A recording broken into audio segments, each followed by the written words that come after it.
इंदिरा शाह ने पूछा है कि प्रणाम अनंत श्री, कृपया ये बताएं कि जे कृष्णमूर्ति ने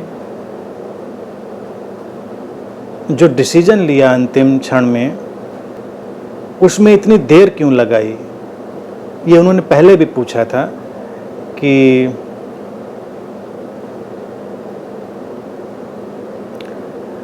जो ऑर्डर ऑफ द स्टार था जे कृष्णमूर्ति ने जिसको रिजाइन किया और उस सारे गुरुडम से, उस मसीहाई से बाहर हुए, वो लिखते हैं उसको निर्णय लेने में इतनी देर क्यों लगाई। तो बहुत कॉमन सेंस की बात है। ये करीब करीब डिवोर्स लेने वाली स्थिति होती है।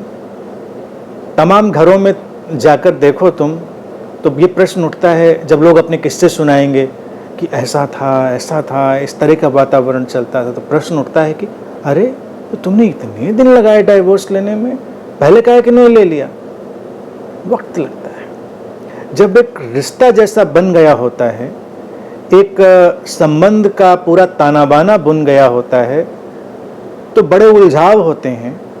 तो जिस तरह से कई बार डाइवोर्स का डिसीजन लेने में वक्त लग जाता है, तो जे कृष्णमूर्ति का भी करीब करीब ये डाइवोर्स जैसा डिसीजन था। तो वक्त लगा लेते लेते वो क्लैरिटी, वो पूरा निर्णय आने में कि भाई बस अब हो गया, अब इसके आगे नहीं जाना, नाउ एनफ इज एनफ। इसलिए बात हो सकता है पहले ही समझ में आ गई हो कि मुझे इस सबके साथ नहीं चलना, लेकिन फिर इंसान रुकता है, फिर समझता है कि शायद इसी में कुछ सुधार कर दें, शायद इसी प्रक्रिया में, इसी प्रोसेस में कुछ हम रद्दोबदल कर दें। तमाम बीच की प्रक्रियाएं चलती रही होंगी, मैं समझता हूँ। लेकिन अंत में फिर क्या होता है, एक मुकाम, एक बिंदु वो आता है जब लगता है कि भैया बहुत हो गया, अब नहीं हो पाएगा। तो ये सामान्य जीवन में भी ऐसा होता है।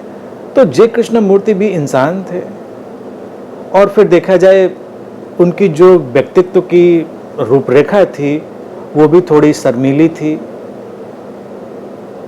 थोड़े शाई थे, पीछे पीछे चलने वाले थे। उनको वक्त लगा हो, स्वाभाविक है, लेकिन आखिर का निर्णय ले लिया। ये बड़ी सुंदर बात है। वैवाहिक जीवनों में भी यही होता है। कई लोग नारकीय जीवन बिता रहे होते हैं और पूरा जीवन लगा देते हैं सोचते सोचते कि भाई ये जीवन नहीं चाहिए मुझको, ये जीवन नहीं चाहिए, लेकिन अंत तक वो खींच लेते हैं और जीवन नष्ट कर लेते हैं। तो कोई किसी भी मुकाम पर निर्णय ले ले तो अच्छा ही है ना, देर भी लगे, क्या मुश्किल है। मैं ये नहीं कह रहा हूँ कि डाइवोर्स ले लेना चाहिए, आप इसका ये मतलब नहीं निकालिएगा कि अच्छा तो डाइवोर्स ले लेना चाहिए सभी को। लेकिन मैं कह रहा हूँ किसी का जीवन अगर नारकीय हो चुका है, नारकीय शब्द को डिफाइन करिएगा, उसको समझिएगा।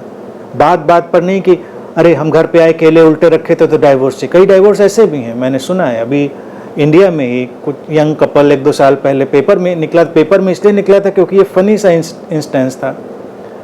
तो जो वाइफ थी वो यंग गर्ल, वो लाकर केले कुछ लटकाती थी। ये सज्जन आते थे, ये उनको निकाल के उल्टा रख देते थे। तो लड़की ने कोर्ट में डाइवोर्स फाइल किया कि मुझे इस आदमी के साथ नहीं रहना, ये केले उल्टे कर देता है, मैं उनको लटकाती हूँ, ये उल्टे कर देता है। अब ऐसी बातों पर डाइवोर्स लेंगे तो फिर हो चुका, फिर तो आप बात बात पर डाइवोर्स लेंगे रोज रोज। और आजकल ना शादी अफोर्ड करना आसान है, ना डाइवोर्स अफोर्ड करना आसान है, बड़ा झंझट में पड़ जाएंगे आप। तो मेरी बात को गंभीरता से लीजिएगा। अगर जिंदगी नारकीय हो गई है, सोचकर किसी भी दिन निर्णय ले लेते हैं आप, 40-45 साल में भी निर्णय ले लेते हैं तो कोई बड़ी बात नहीं। अभी मुझे कोई बता रहा था कि किसी कपल ने 40 या 45 के बीच का कोई फिगर था, उतने साल रहने के बाद उन्होंने अलग होने का निर्णय लिया। तो मेरे मन में भी यही प्रश्न आया कि इतने साल के बाद अब क्या ज़रूरत आ पड़ी भाई, इतने साल तो रह लिया। लेकिन मान लो उसको लगा कि भाई ठीक है, अब ज़िंदगी के चाहे 2-4 साल बचे हों, 5 साल बचे हों, वही मैं शांति से जी लूँ, तो उसका अधिकार है।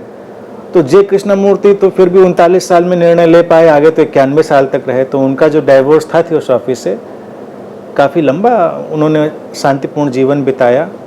तो बस ऐसे ही होता है, ज़िंदगी तो ऐसे ही चलती है।